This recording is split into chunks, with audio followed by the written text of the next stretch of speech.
Tell me, Fred.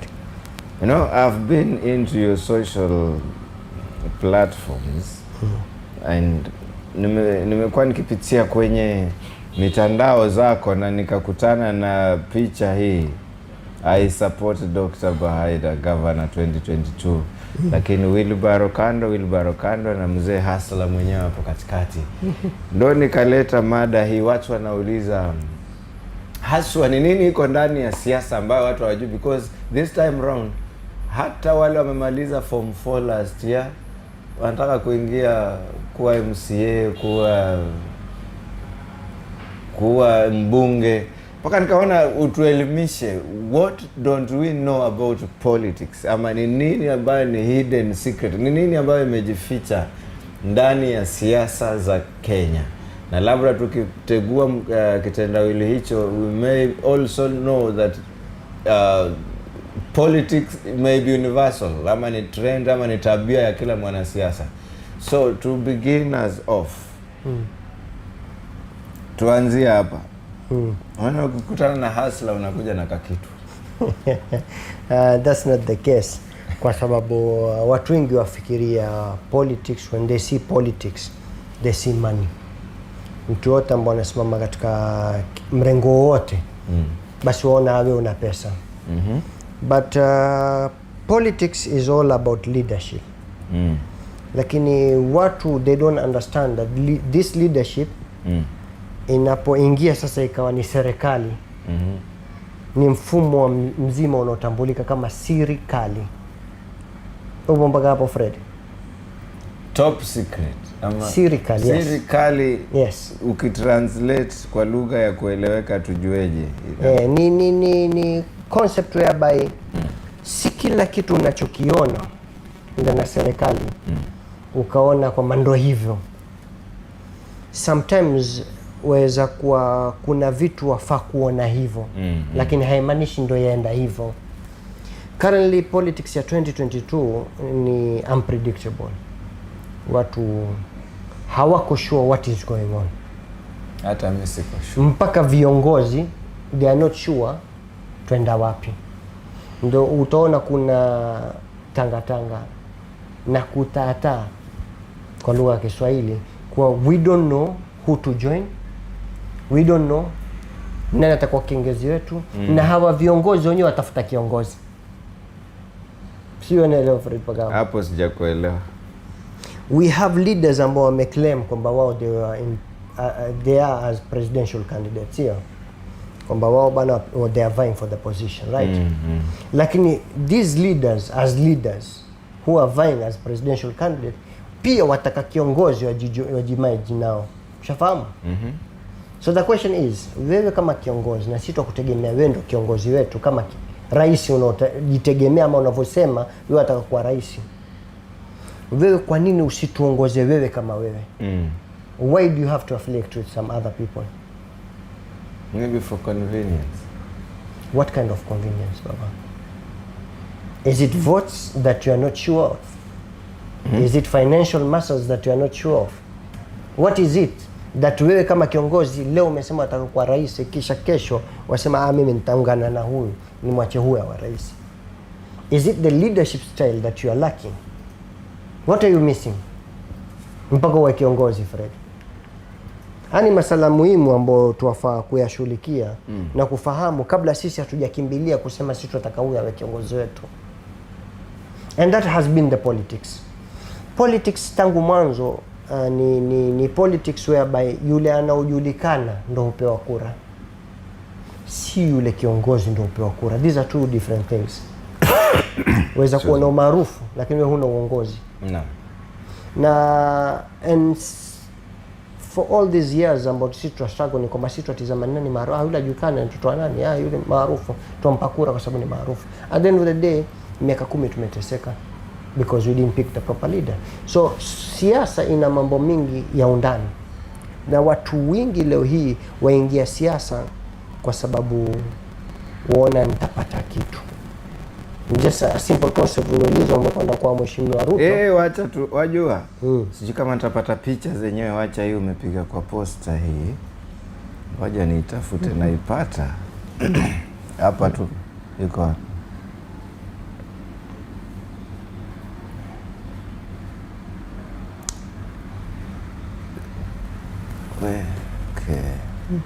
incoming governor. Na Hasla hapa nyumba gani?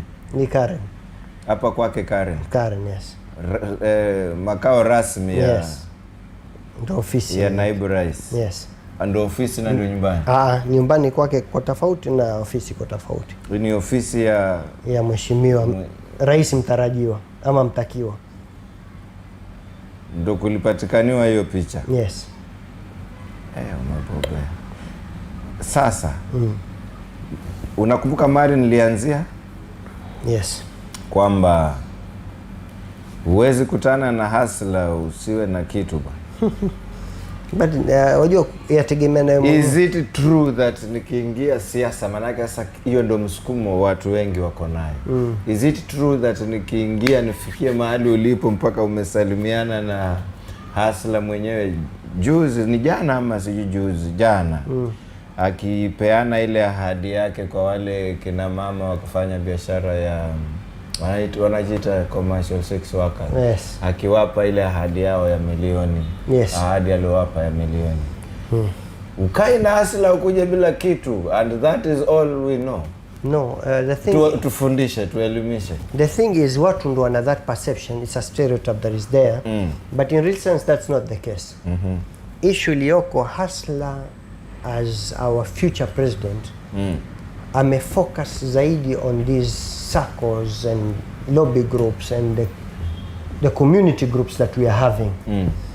Na since time the bottom up approach ni concept of economical model ambao wamefocus zaidi na watu wa chini. So yeye focus yake zaidi kama mheshimiwa amefocus zaidi sisi tuweza kusaidia, but not as individual. As a group, as a committee, as a circle group, as a lobby group, as shafahamu nyinyi mko na group yenu, mfano wanabiashara mmekuja bwana sisi tunataka msaada. Kwake yeye ni rahisi kusaidia upande huo. Kwa sababu nini? Ajua ameleta impact kubwa kusaidia grupu ya watu 500 1000 kuliko kusaidia wewe as an individual. Mfano yeye hata alipokuja hapa kuna alipotoa 1.5 milioni hapa, akatoa nyingine 1.5 milioni. So hii alisaidia watu wa chini, lakini as a group, si as an individual. Athumani Bakari yasema good evening. Baba Isaac anasema assalamu alaikum. Kisha Baba Isaac anauliza muulize nifikie aje Ruto kama chama hapa. Kaka, eleza swali lako vizuri. Muulize nifikiaje Ruto kama chama hapa. Wewe ni sijui. Hebu eleza swali lako vizuri Baba Isaac tukupate. Haya, wachana na hayo mambo mengi ya 1 milioni, serikali imetenga. Political parties zinatoa pesa yao wapi?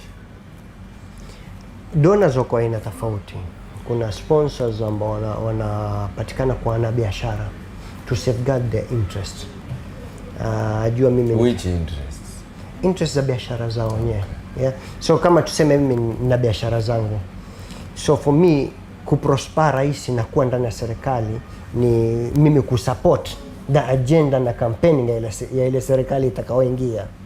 So once you do that, mtu ana feel kwamba yuko protected in one way or the other. Swali ameuliza tena vizuri. Naweza mfikia vipi na chama changu?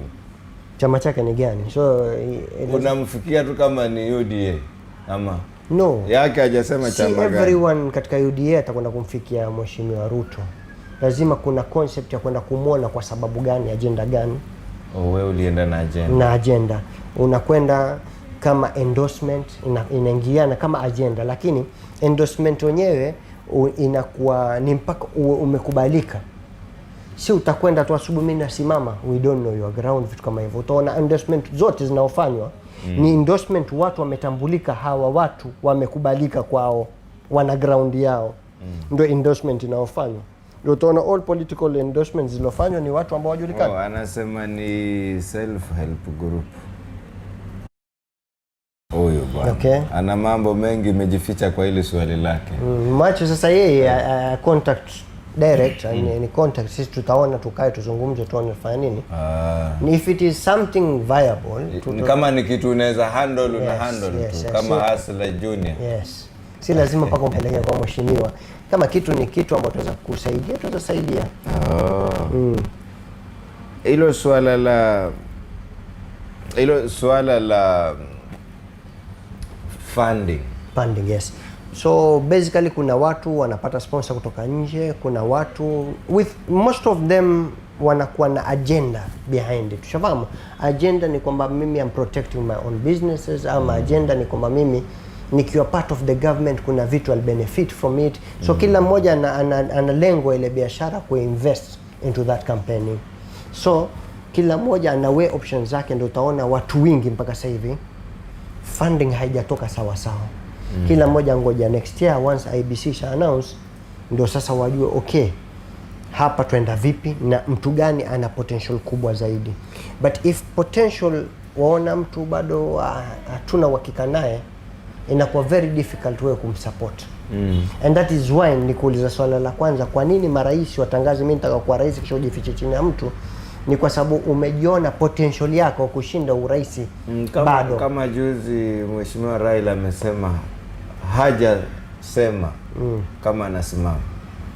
Wale wa OKA pia wanasema hatujaamua kama nani anasimama. Very good. Kila mmoja yasimama kivyake, lakini wako pamoja. Because politics is more like a chess. Huku UDA wanajua tayari Mheshimiwa Ruto yasimama. Because he's a leader, undecided leader. Unajua kuna watu undecided leaders, kwamba bana sisi mimi nataka kuwa kiongozi lakini mimi bado sijaamua. Hasa nani alikuwa kuamulia? Until when will you make that decision? Shona. So the thing is politics is more like chess. In an aspect whereby chess hii ni kwamba lazima utizame zile cards zako and what steps you'll play. So if mimi najijua kura sina, ama mimi nina contribution na kura zangu milioni 2, lakini milioni 2 hizi haziwezi nifikisha kule.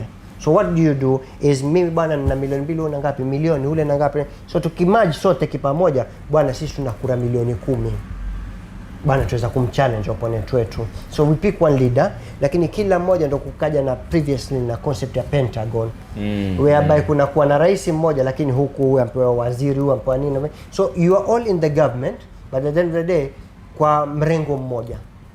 And that is why utaona most of these political parties zaanza mahali kisha they end up joining, kisha kuzuka party majina mengine nini, kwa sababu they have merged.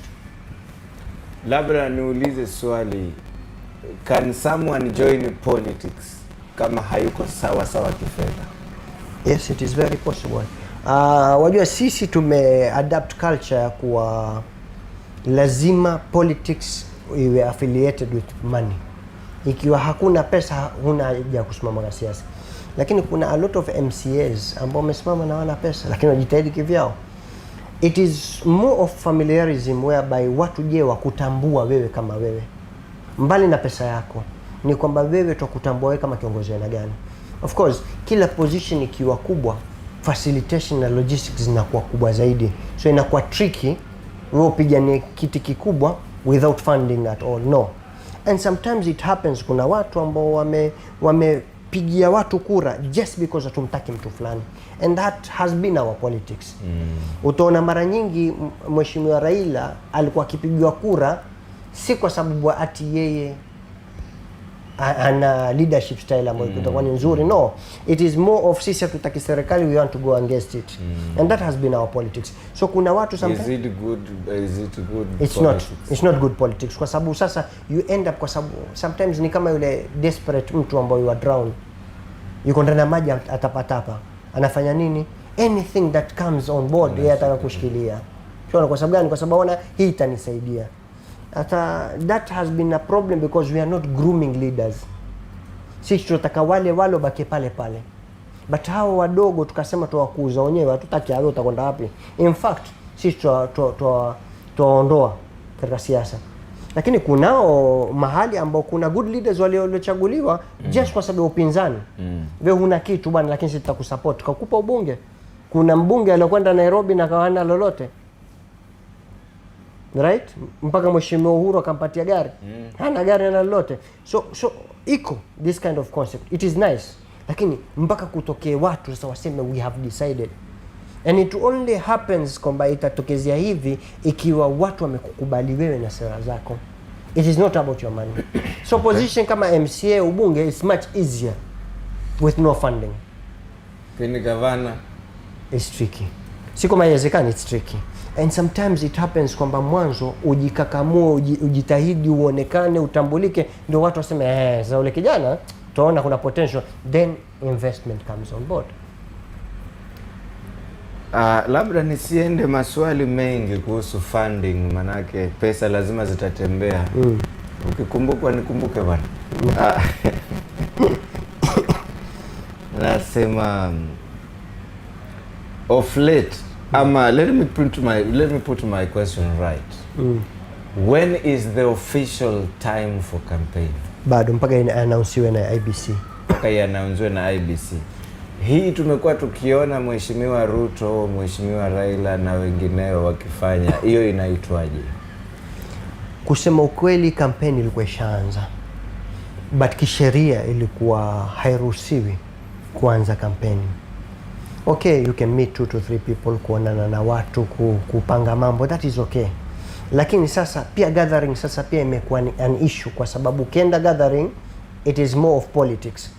Si gathering kwamba mwapanga mambo. Umeona? So pia hiyo ikakataliwa makanisani, ukuta watu wengi makanisani just because wewe ukuingia kanisa tu uenda kuomba, no. Ama hata wewe uliingia, si ndio? Yeah, hata mimi niliingia. So kukaekwa vikwazo kwamba no, this is not yet the right time. So we have to wait mpaka mwakani IBC announce, kwa sababu tarehe 9 ndio mwisho. So IBC wamepewa nafasi mpaka tarehe 9 kisha wa stop. IBC wata announce mwakani. Most probably January, February. Tujue sasa tuanza vipi, na iwe at least all civil servant at least by February wawe washajitoa ndani ya mamlaka, kwa sababu itakuwa conflict of interest. Huwezi kuwafanya na serikali na at the same time wewe bado ataka kupigania kiti na bado uko ndani ya serikali. Kwa hivyo mpinzani wako utakuwa kama hii uliokuwa ukifanya hapa. Hii si kampeni ama hii ni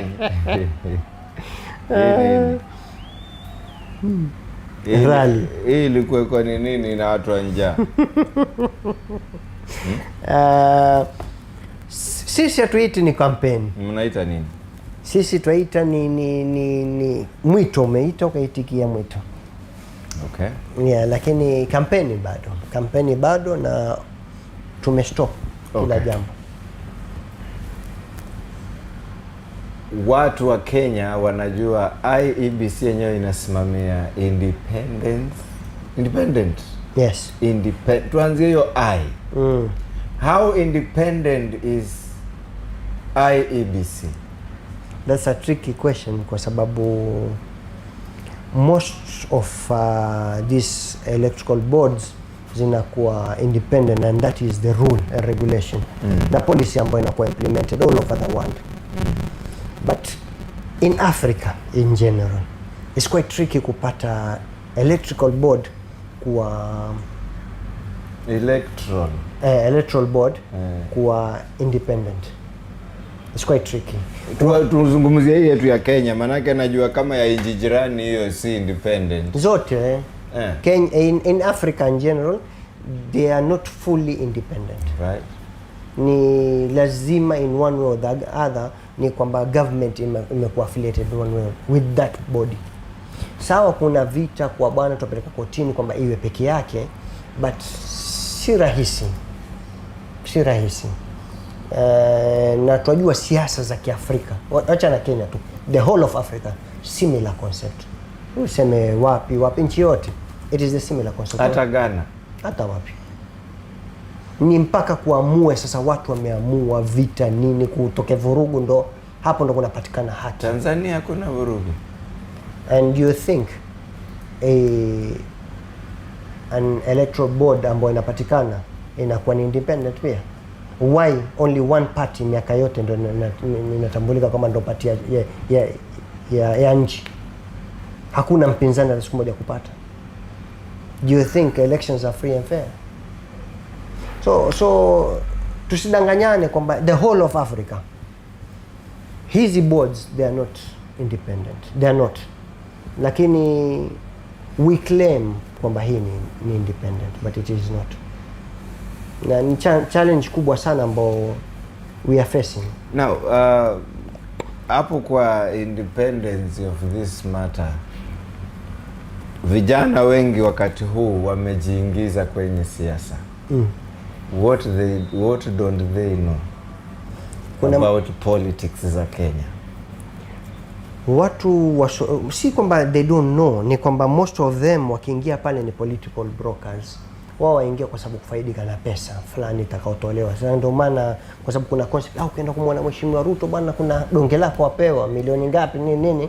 That is the issue that wengine waenda mpaka kule waulizwa nataka nini, akwambia bwana mimi nataka nyumba, nataka nini.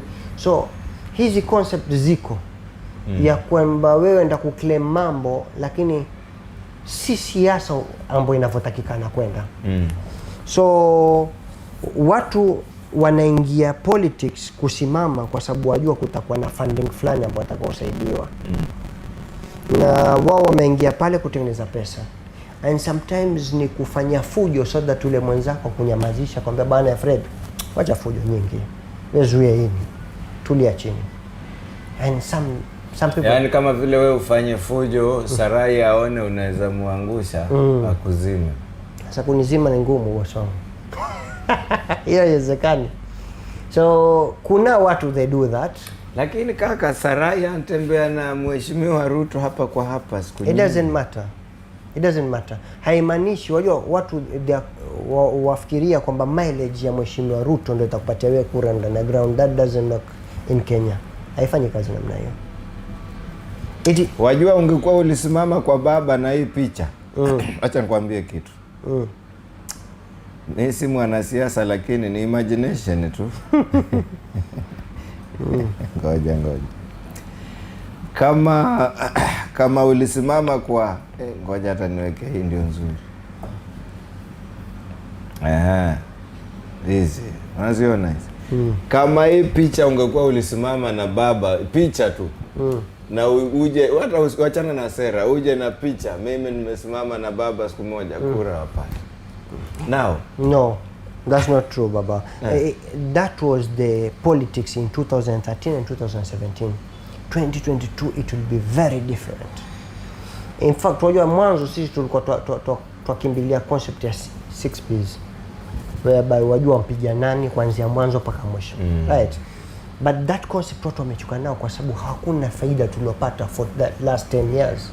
Sawa tumepiga kura namna hii. Sawa tumetizama sisi tukimbilia chama. Sawa tumeahidiwa mambo mengi, but at the end of the day for 10 years tumepata nini sisi? Nothing.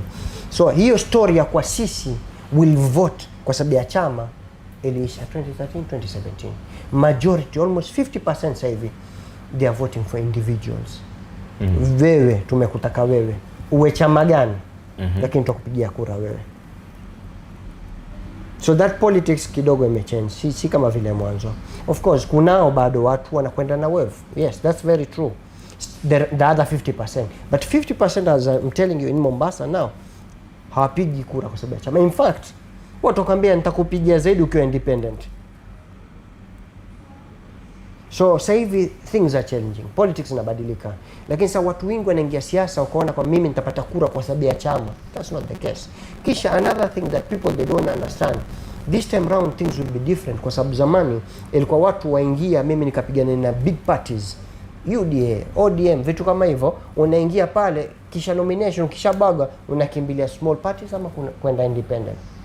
This time round hiyo hakuna tena story. Talk to us about the process.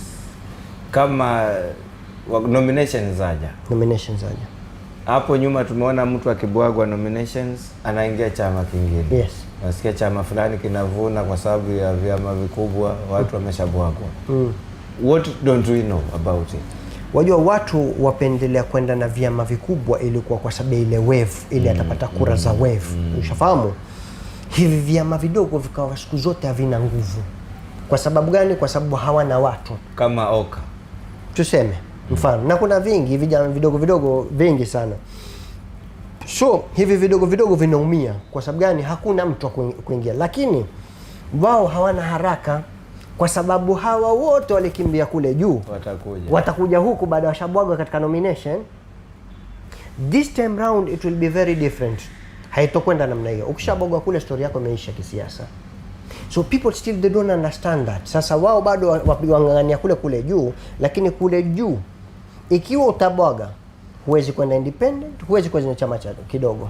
Sasa kuna vyama vidogo ambao sasa vitakuwa na mafifia kabisa, kwa sababu mwanzo ulikuwa utategemea baada ya nomination atakuja. Is it a law ama it is a what? Ndo IEBC sasa hivi wametangaza namna hiyo. Wao ndo wanatunga sheria za kura na vipi kupiga kura. So at least hiyo ni concept ambayo mimi nasema ni nzuri, na ni concept kwamba hata vyama vingi safari wanazungumzia tutakupa funding ama tutakusupport baada ya nomination. Juzi kulikuwa na conference ama kongamano la uchaguzi na IEBC haikuenda.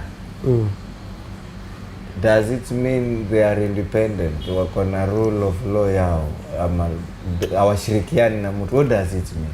Wajua kuna tug of war ya kwa wao wana claim independence na kwamba wao wataka kuwa independent, lakini si rahisi. Sasa okay, kuna struggles zitatokezea hapa na pale, wakwambia tutafanya, wengine wakwambia tuwe mitingi wakatae fanyeni. So these conflicts ziko, lakini at the end of the day mimi I don't agree kwamba IEBC is independent. Excuse me. Brian Juma amesema shikilia hapo hapo, brother.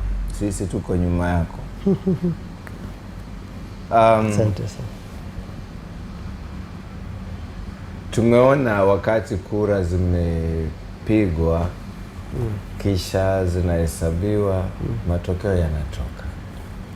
Upo msemo ambao watu wanasema wale wanaopiga kura hawaamui mshindi, bali wale wanaohesabu kura. Talk to us about this whole process. Wajua, nitakwambia kitu kimoja. Sawa kweli kwamba kushinda kura na kutangazwa mshindi ni vitu viwili tofauti. Yeah. Na that has been the case. Na sometimes kwa sababu ya serikali inataka vitu fulani, inabidi iabind ile IEBC kwa yale mambo yanatakana na serikali. IEBC kuweza kuwa na mrengo wa kuwa bana, sisi tumesema huyu ndo apitishwe na huyu ndo atakaopitishwa. It is not about kura tumehesabu. Na kutaona kuna a lot of issues kama hizi zilitokezea kabla, kwamba mimi nimeibiwa kura, nimekwenda kotini, madragio kesi imezimwa kotini. So that has been there for a long time. Kisha kesi nyingi unakuta zinaamuliwa kama bado labda miezi 4 uchaguzi, unaambiwa ulishinda. Yes. Inakuwaje? Where is the problem with our it is not independent. Tutarejea pale our electoral law? It is not independent. Bado tutarejea pale it is not independent. If it is independent, ilikuwa wao waendeshe kiuhaki free and fair elections, lakini hakuna hiyo. So tutasema sisi we are trying, but sisi tunajua wazi kwamba wizi uko bado vile vile wa kura, wizi uko vile vile wa kuongana, wizi uko vile vile hata makotini, kwamba sawa mimi napeleka kesi yangu, lakini kesi yako I'll just drag it. Kwa sababu utizama leo kuna cases nyingi ziko ndani kotini, lakini hizi cases ziweza kuwa drag 10 years to come. Okay, what makes someone feel hizi kura hazijakuwa za haki, nimeibiwa kura? Inafika mtu anafika kiwango gani anasema hii kura imeibiwa, mimi ningeshinda? Sasa nikupe hesabu. Wajua kama sisi we are working with database. Mimi najua kura zangu ni ngapi hata sasa. Yes. Si ati wewe nda kuguess bwana fujo kisha hata ujui wewe una kura ngapi, because most of these people wanakupigia kelele, sikumaanisha ndio kura zako. But election ni secret ya mtu. Sawa. Voting in a secret process. Sawa. How do you know kama mimi nitakuvotia ama sitakuvotia? Wajua mimi nitakwambia jambo moja, kuna tofauti ya kwa mimi ninakwambia njoo hapa mahali na mimi ninakulipa uje hapa mahali.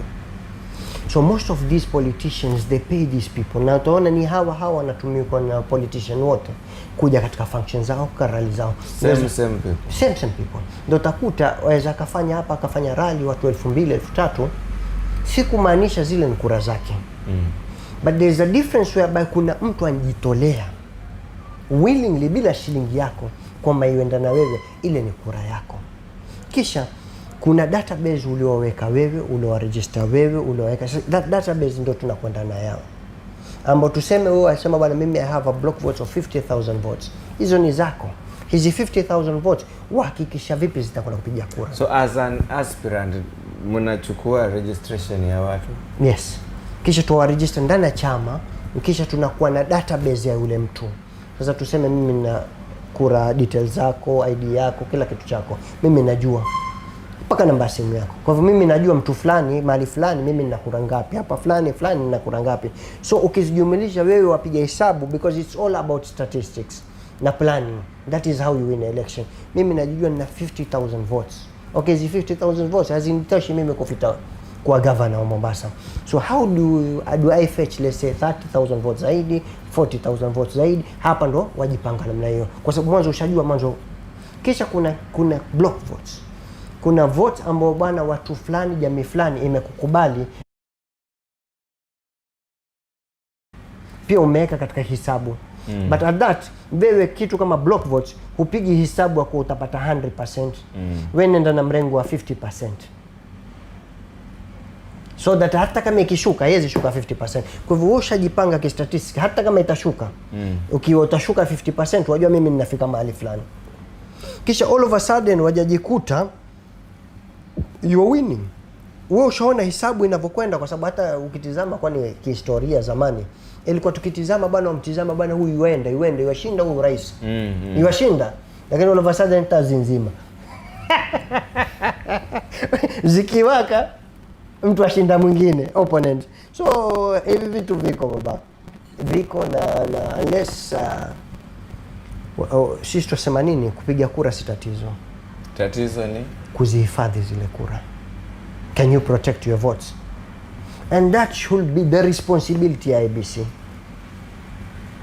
But if you don't have that, then lazima uwe na watu wako ambao sasa ndo watakuwa pale, wawe ndo macho yako kuhakikisha any opponent asiingilie kura zako. Tatizo la uchaguzi ni tatizo limekuweko tangu wakati kura zilianza. Yes. Who is not doing his job? Kuna mambo mawili. Kuna watu waliokonda na serikali, mimi nitalaumu hili pia, wasotaka kutoka na serikali. It doesn't have to be national level, it can be even county level. Mfano bana, wajua it's very difficult kumtoa mtu ambaye amefanya miaka 5 baada ya 5 mingine na konda na serikali. Sio anaelewa mpaka mfano a governor wa tuseme Kilifi ama wapi amefanya 5 years for instance. Kumtoa asiende term ya pili, that is very difficult. Yuko ndani serikali na control yote. He can control na ana zile pesa za serikali ambazo atazimanipulate, which is very wrong. Ana nguvu ya kiserikali atakayoitumia. So hata kama tutasema ABC iko independent, but mwisho wa siku inakuwa influenced by the party ambao watu wanasema bana, mimi watu wangu lazima ingie. And mostly serikali ambayo ilioingia ndo na serikali ndio itakaoingiza watu wote, especially the second term. Nataka tufahamkiane. Tuseme bana, mimi ni rais wa Kenya. Rais mimi wa Kenya nikisema nimefanya term yangu wa kwanza, ile kuingia naweza nisipate viti vingi, because you cannot control the country if wewe position nyingi huna. Inakuwa very difficult. Wewe county government huna, wabunge wote si wako. Kwa hivyo wewe unakuwa wewe ni kiongozi, but huna uongozi na nguvu ya kuendesha serikali. Iko katika upinzani for instance. That is very tricky and no president will allow that.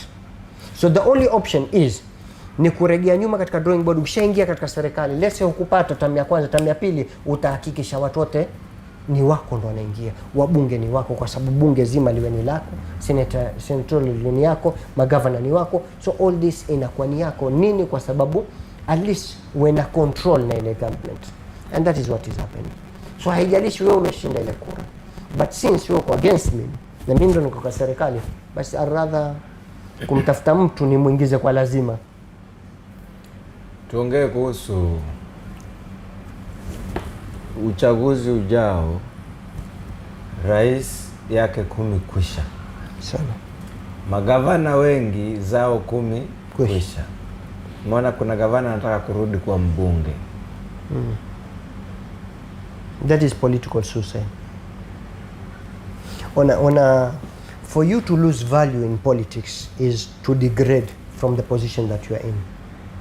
Ndio utaona tukimalizia hapa mheshimiwa wetu Joho aliyoko kama governor akimaliza nkimbilia ataka kuwa nani? Rais. Kisha hata kama akashuka chini lakini bado you are higher. So in politics haushuki ngazi, unapanda ngazi. So if you start ukashuka ngazi, then na ukishindwa, basi wewe hata kisiasa ukapiga tena miaka 10 mingine unakuwa wewe una value na politics anymore. Watu hawezi kurelate na wewe tena. Kwa hivyo ndo utakuta mtu ashuka fika mahali kwamba hata akapigania MC apate kura. Lakini in politics yataka ukianza kama wewe ni mbunge, ukitoka mbunge umeingia usenator, ukitoka usenator ukiingia ugovernor, you are growing in politics, that is okay. Ukitoka ugovernor, tizama sasa utakimbilia kule juu ministry vipi.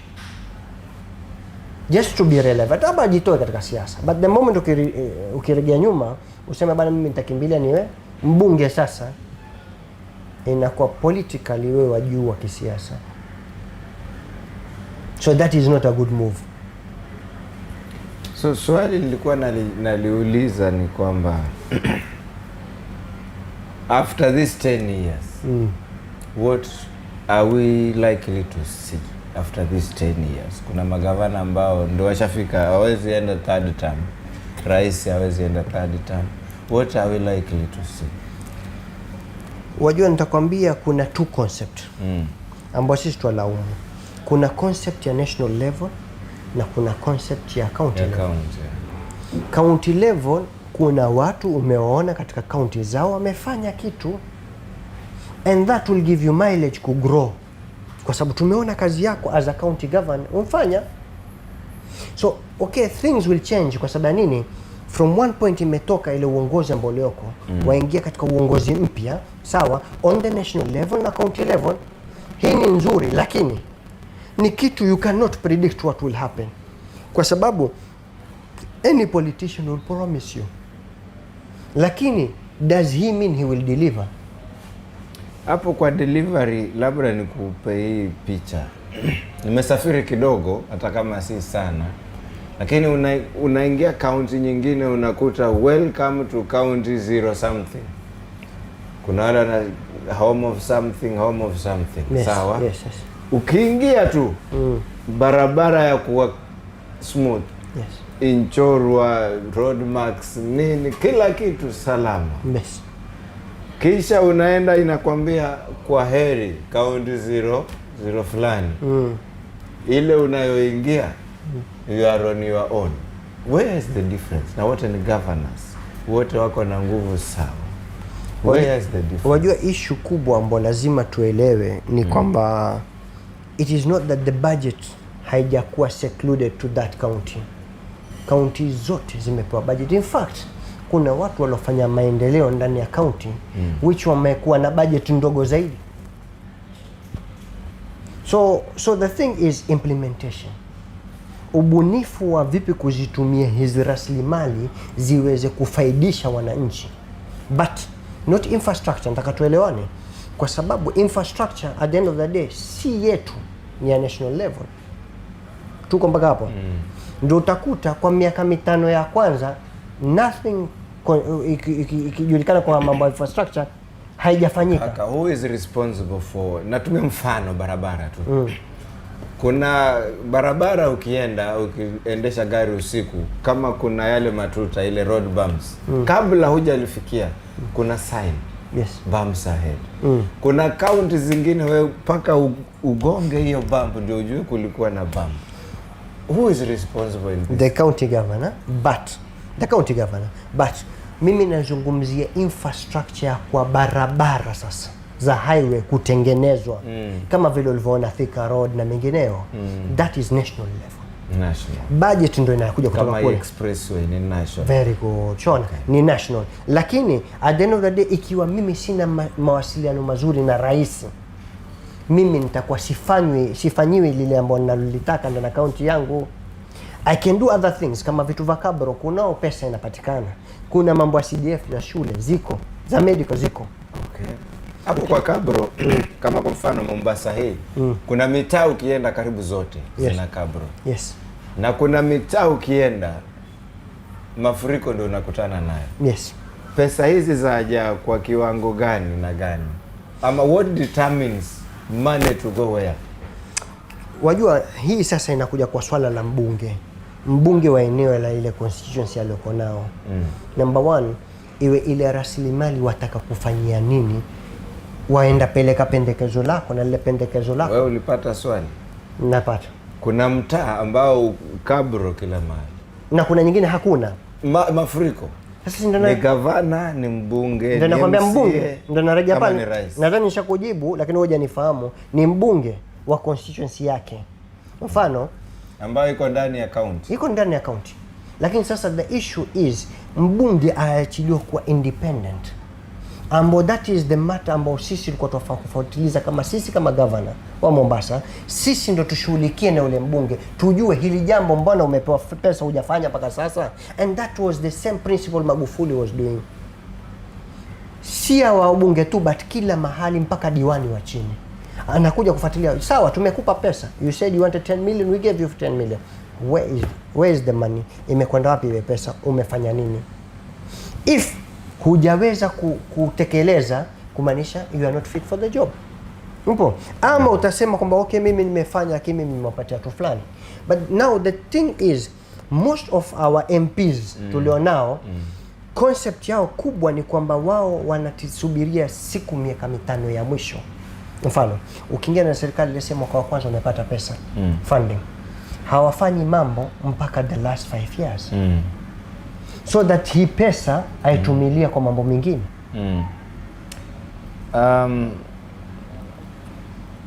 Kuna kitu janga limetokea juzi ambalo si nzuri.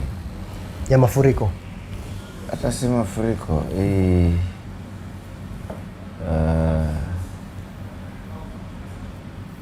Haikuwa ni mafuriko hii. Ile ya bridge. Ile. Who to blame? Ile mafuriko. Manake ile iko fresh kwa akili za watu. Ile ni jambo la kusikitisha kubwa sana. Ya Kisii sio? Hii ya Kitui. Kitui sio? Kitui County. Hili ni jambo la kusikitisha kubwa sana. Na maafa makubwa yametokezea pale. Kuna mambo waweza kusema tuweza walaumu serikali county government, na kuna mambo tuweza kusema ni mambo ya Mungu yametokezea, lakini sisi uliona hiyo? Nimeona maafa yaliyotokezea, mabasi yaliyozama, malori. Lakini pia sasa wana situation kama hii, wewe kama dereva ilikuwa pia you have to be careful. Lakini nimeleta picha hii makusudi. Okay. Ukiangalia vizuri kuna kitu mtu ameweka mviringo. Okay.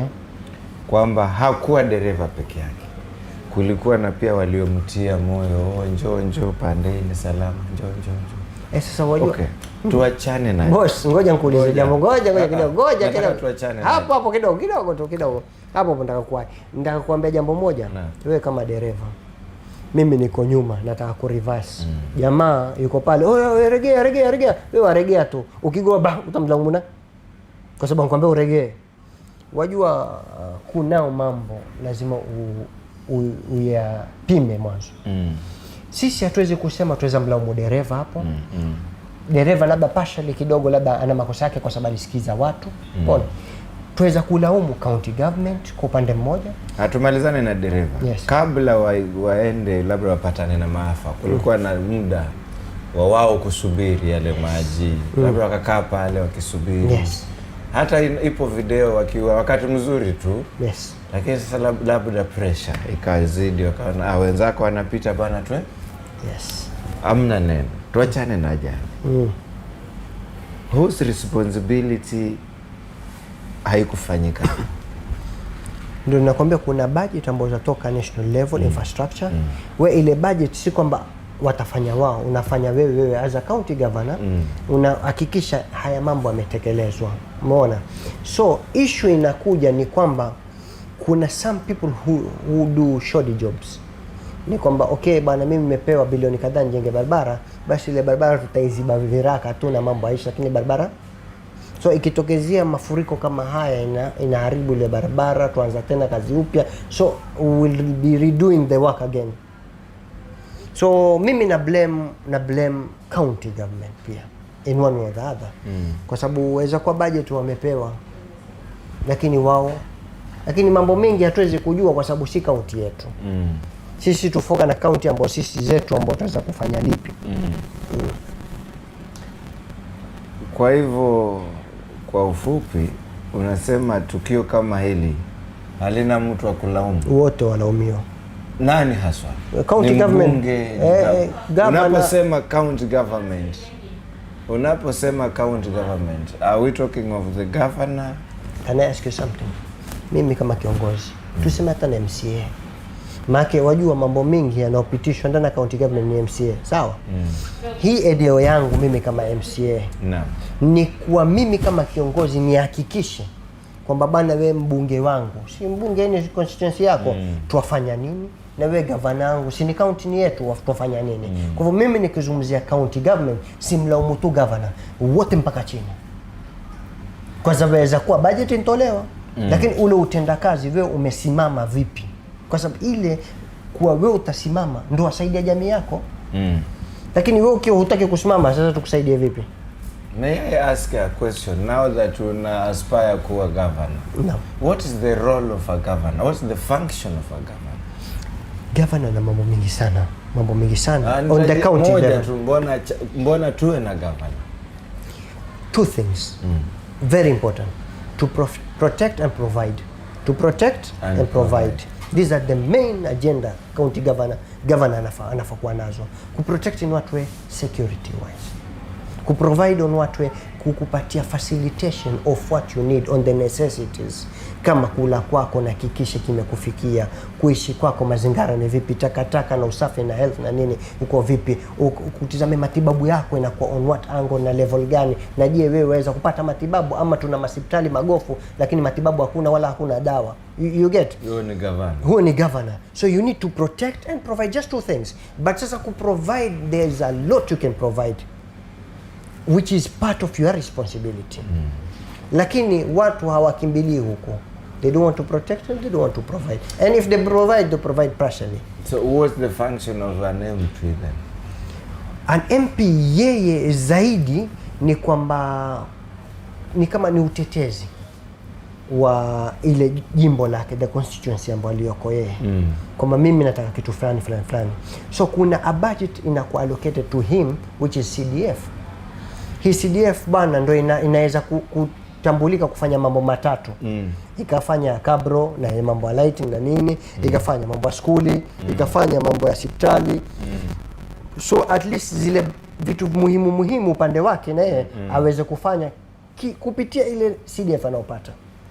Okay. Na mbali na hapo akienda bungeni atetee bwana, na sisi kwetu kule Mombasa tuna 1 2 3 tunataka kwetu pia tufanyiwe. So hilo pia ni jukumu lake. Lakini kuna wangapi wabunge ambao ni wabunge lakini tangu waingie bungoni mpaka leo hajazungumza hata siku moja. So swali ibuka hapa ni why should we have money allocated to CDF na tuwe na pesa allocated to the county? Mbona usiweke pamoja? Asa wajua hii ni structure. Wajua kama lazima iwe nyingi ndio watu wakule. No. See, that is not the concept. Wajua you have to understand, before county governments existed, ilikuwa sisi tuadili na wabunge. Sisi tuelewa. Ilikuwa hakuna kiongozi juu ya mbunge. Ilikuwa hakuna. Maybe a mayor ambao si kiongozi juu ya mbunge. Sisi tuelewana paka hapo. So a mayor ndio alikuwa ashikilia ile county yake. Lakini hana ile mandate na facility na pesa ya kuendesha the whole of county. So sisi kuintroduce government ya county government ni kwamba sasa sisi tumetoa ile mamlaka tukawa tumsaidia bali ya rais ya handle everything. Iwe sasa tutakuwa na kama rais mdogo ndani ya county, iwe kuna budget allocation, lakini bado wale wabunge ambao sisi tulikuwa nao waendelea vile na facilities zao kwa sababu ya ile katiba tulikuwa nao kabla. Sasa hivi mambo kubadilika ndio yamekuja namna hiyo, lakini it doesn't mean kwamba ni ile structure tu ilivyopangwa. Then we have a senator ambao pia amekuwa introduced miaka 10 nyuma. Okay. Ambao role yake ni ku oversee, which most of our senators are oversee the work of the governor. Ilikuwa mimi kuna mtu anichunguza na nifuatiliza kama governor, mimi nimeingia kama governor. Wewe senator kazi yako kubwa ni kuhakikisha bana ile pesa simekuja county government. Si umepewa Sasa mimi nataka kujua inatekelezwa vipi ni pesa. So a senator and a governor, they have to work hand in hand. Okay. Tunapomalizia makala, kuna kitu hatujui kabisa ni ya kazi gani. County Women Rep. Naye function yake ipi? Women Rep hii ni kitengo ambacho kimewekwa kwa sababu ya maslahi ya kina mama. Si ya mshahara. Ni kitengo mshahara wa kina mama. Okay. County Women Rep. By the way, kabla hujanijibu. Niliambiwa kwamba the law is silent. Haijaeleza kama ni mwanamke tu anaweza simamia hiyo Women Rep. Is it true? Yes. Women Rep, wewe ni representative ya wanawake. Haimaanishi kwamba wewe lazima uwe mwanamke. These are two things ambazo ziko different. So kunao counties ambao kuna women rep wanaume. Sijaona. Ziko. Do your research. Sijaona. Ndio nakwambia iko na county wanaume ndio women rep. Na akapata kiti lakini asimamia wanawake. Hapa Kenya. Tafuta. Tafuta. You do your research, next time tukiwa na talk show tutazungumza. So yeye kusema ukweli hana mamlaka mengi as a women rep. Yeye kazi yake ipi? Kusimamia masala kama kitengo cha wanawake. This is more focused on women zaidi, matatizo yao kwa vipi watafanya hand in hand na governor ili wasaidiane kupromote the aspect ya wanawake, kwa sababu siku zote kuna do we also need youth rep? We need wazee rep. We have Ministry of Youth ambao wao wanasimamia vijana. That is there. Kisha we have mzee wa mtaa, kwamba kila mtaa kuna wazee ambao wanasimama ama mama wa mtaa ambao hao wazee wanakuwa wana oversee what is going on in every mtaa. So that is there but in different positioning. Si lazima. Okay. Do women rep play their role in the society? Mostly, you know, the only time I see women rep ni kukiwa na malumbano ya kisiasa, nothing else. Women rep ni kwa sababu hawajui wao wenyewe what they are supposed to do. That is the problem. Na mara nyingi sana women rep anaambatana na governor. So the decision of the governor ndo women rep ashamuliwa kabisa. But it's not supposed to be that. Can a woman rep stand on her own akasema this is not okay, this should be done? Yes. Kwa sababu yeye ana masuala yake and yeye ni head of wanawake. Does she have an office? Sasa hiyo mambo ya ofisi, governor ana ofisi, mbunge ana ofisi. Hata yuko ofisini si tatizo kwa ofisi, that is not a big issue. Issue ni utendakazi. Are you doing your job? Hii ndio issue kubwa. Siko bahati nikikupa ofisi ndio utakuwa wewe wafanya kazi. That doesn't make sense. No, ofisi anakaa, it's okay. Lakini sasa kazi yako ni nini? And wewe waweza kuja, maana kuna sometimes you come up with your proposal. Waje kwa governor, of course, you utakuwa kwa hand in hand with the governor. Unakuja na proposal zangu mimi I want 1 2 3 lipitishwe. Waweza pitisha katika bunge la county level, wewe likapitishwa kwamba tunataka kitu fulani, misaada haya fulani tunataka yapitishwe wanawake. Muda wetu leo umekuwa well spent. Na Jafeth Nanga anasema hapa sawa. Huyu ni mzee anafuatilia hii kipindi akiwa kule kijijini Western. Sema hapo sawa. Nice. Na sijui anamaanisha unasema sense. Na kama unasema sense, IEBC ni nani katika uchaguzi? Na ni nini tusichokijua kuhusu IEBC? Wajua kusema msichokijua itakuwa ni ngumu. Bali sisi tutasema hii ni vessel ambayo ndio yaendesha kura zinavyofaa kupigwa. Na mara nyingi watu wametaka uhaki na usawa. Lakini kumekuwa na hizi faults ambazo zilioko maybe kwamba system haziko up to date. Kuna uwizi wa internally wa county government ama national government. So haswa IBC they were there to protect our votes. Hiyo ni lengo lao kuu, na kisha ile so that ile election iwe free and fair. But mara nyingi sana that is not the case. Mara nyingi sana very few places ambao watu wameshika kidete wakajiprotect sawa sawa ndio kupatikana ule usalama. But sometimes pia is IBC they have a big role to play. Na haswa 2022 this politics is very tricky, si vile watu wanavyofikiria. So ukisema it's very tricky, hao ambao ni new to politics wasemeje? Ama wanakuja tu wanajua watashinda hivi? Hii ndo mentality ya watu.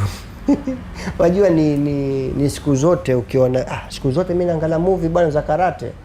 Kwa hivyo unaona kupata majambazi utawapiga tu. You get? Lakini wenyewe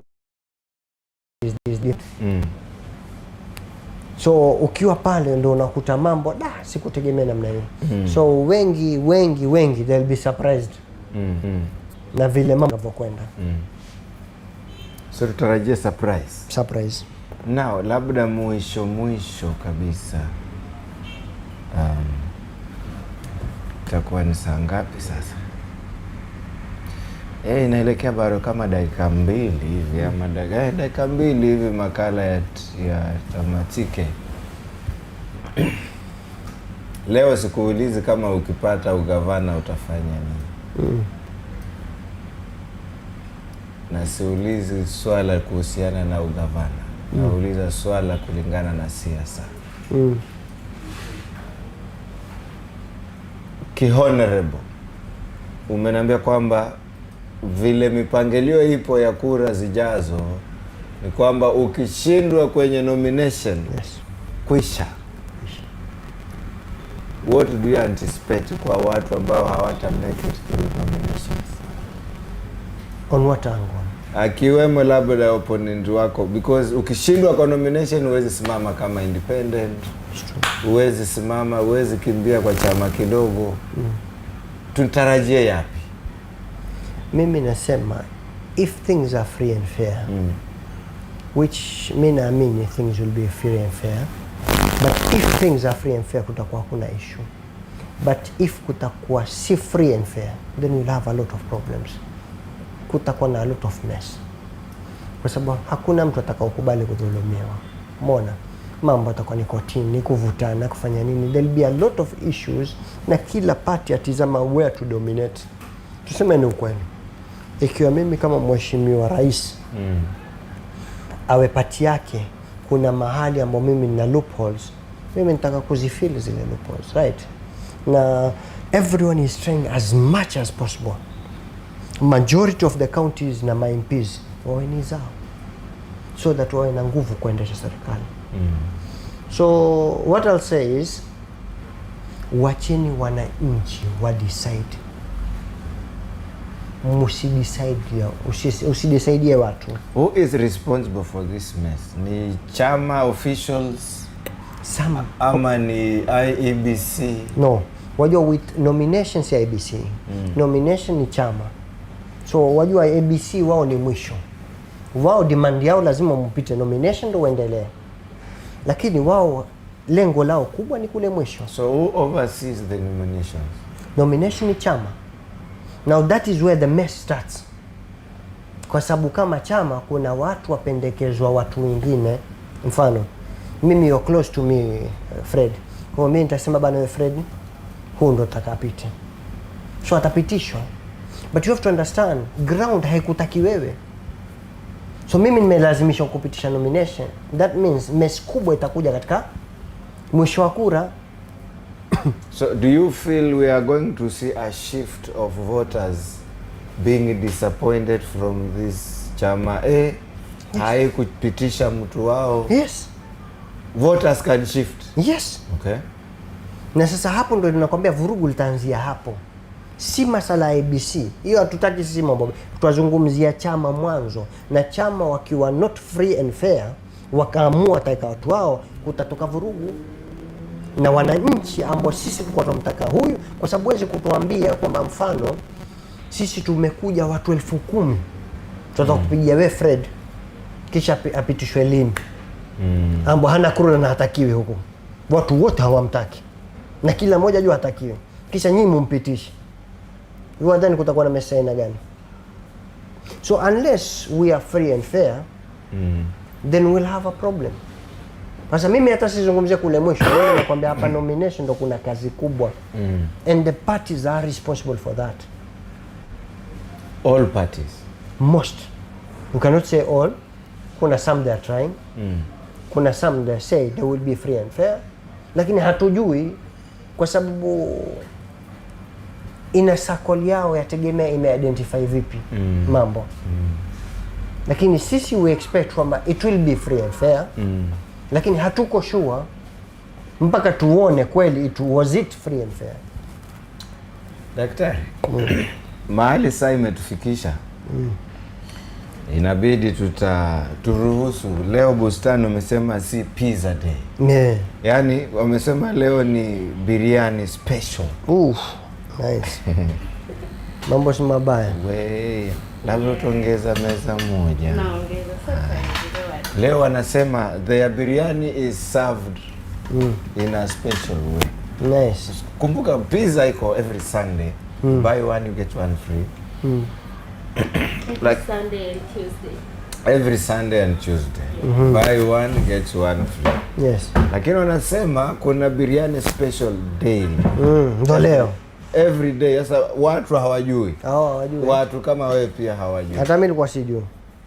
Labda kwa wananchi ambao wanatufuatilia tutabidi waone ile ni packaging. Ya biriani iliyoko vipi? Sijui tuoneshe tu alafu wewe usile, mimi nitakula funiko. Hai wewe kula wewe, mimi sitokula. Wana maneno haya. Ladies and gentlemen, this is biryani. How biryani is served in Bustan restaurant and cafe. I may not go into details ya pricing, but the packaging itself inasema yote. Paka chapati mfungiliwa kwa juu. Na kwa machezo. Fred, mate ya kutoka hivi. Hiyo funiko hiyo. Hiyo chapati si mfiniko. Chapati ndio afiniko. Unaona kama ni covering. Alright. Mna maneno. So ladies and gentlemen, tunapotamatisha makala, tunatamatisha leo in style. Wale wanaonijua wanajua kama haya ni mambo yangu. Naona Lini anacheka kwa mbali, atakuwa ni beneficiary mkubwa wa haya mambo. But remember the topic was the unknown in politics. Kuna mambo mengi tunayaona tu kwenye runinga. Ndani ya hiyo biriani by the way naona kama kuna yai. Kuna yai, kuna mboga, kuna nyama. Kuna mambo mengi nisiyoyajua. Ni kama tu vile ambapo tuna mambo mengi tusiyoyajua katika siasa. Pia pana mambo mengi tusiyoyajua kwenye hii biriani ambayo ni special from Bustan Cafe and Restaurant ambayo inapatikana kwenye barabara ya kuu kutoka Posta kwenda Fort Jesus. Barabara hiyo inaitwa Al-Mazrui Road na ni ndani ya Mombasa opposite Makadara Ground. Remember you can order this ikakuwa delivered at home. Labda mpiga picha wetu ama mwenye controller anaweza tuwekea namba ya Bustani pale kwenye screen. Ile namba ya kuorder pizza ndio hiyo tu unaweza order nayo biriani. Very nice. Ipo namba hapo kwenye screen yako ambayo ni tutaisema kwa Kiswahili ama kwa Kizungu? Wewe kwa comfortable. 07 92. Kisha nitaichukua tena. 0700929227 and 0700 929227. Mbona vitu mwanzo hujamaliza hapa? Special drinks. Bado na special drinks zipo pia. Blue sijui nini Ocean. Ni Blue Lagoon yenyewe. Sikia maneno. Blue Lagoon. Sasa kisha mbona unampendelea Freddy? Ushasikia maneno. Ndio nakupendelea wewe ya Blue Lagoon. Hiyo ni Blue Lagoon. Blue Lagoon. Yeah. Kuna miti. Natumai mpiga picha wetu anaipata. Then kuna hii hapa Afterglow. After what? Afterglow. Afterglow. Yes. Hii sasa. We. Zote hapa made in Bustan. Made in Bustan. Freshly made in Bustan. By Bustan. Yes. Ladies and gentlemen, Yes, hii hata sio ati ni shock, hii ni surprise, bonge la surprise. Unayoiona hii ndio inaitwa Blue Lagoon. na Afterglow. Na Afterglow. Afterglow. Yeah, baada ushangara kisha. Hii ni Afterglow. Very nice. Very nice. Tutamatishe makala tukisema shukran. Wewe sema unataka kumaliza hiki kipindi uanze kula biriani. Usijifanyishe tamatisha sijui. Maliza. Maliza. Ndugu mtazamaji, kama mlivyotwai naona Fred sasa ile lugha utaona maneno tayo yastama sasa hivi. Ameona biriani na Blue Lagoon hapa. Naona tutakutana tena next time. Asanteni kwa nafasi yenu. Thank you very much. Madam Beatrice anaangalia kabisa, najua hayuko mbali sana. Karibu, waweza jitembeza ukaja. Liz MC popote ulipo, sianti. It's been pleasure. Wewe ni follower mkubwa. Next time ukija utakuwa treated na hii biriani special. Oscar Lute, leo unkosa, ungetembea town. Hii biriani special najua wewe ni mambo yako haya. Brian Juma leo hauko, japo unatizama tu. Brian Juma japo anatizama tu, kwa hivyo next time nitasema mambo ifanyike. Baba Isaac Odari, self help group yako, nafikiri umepata jibu mwafaka kwamba if ni kitu inaweza tengenezwa, inaweza fanyika hapa muone gavana mtakiwa. Na mambo kama Kevin Shimaka, yeye na kikosi chake walikuwa wanatutizama. Adhumani Bakari, sijui kama uko Kenya ama bado uko maeneo ya Mogadishu, lakini hiyo ndo biriani special. Karibu Bustan. May God keep you healthy till we meet again. Leo nawaacha kwa msemo wa lisilo bidi ubudi, ama lisilo budi ubidi. Hivyo. Lisilo na budi ubidi. Nisipigwe chenga na mambo mengi at the same time. Mungu awabariki sana. Kama kwenu ni good night, may you have a good night. Kama ni good morning, have a great day. Kama ni katikati ya good night na good evening na good morning, changanya tu yote. Tuambe good night. Tuseme tu may God bless you. Sawa. Amen.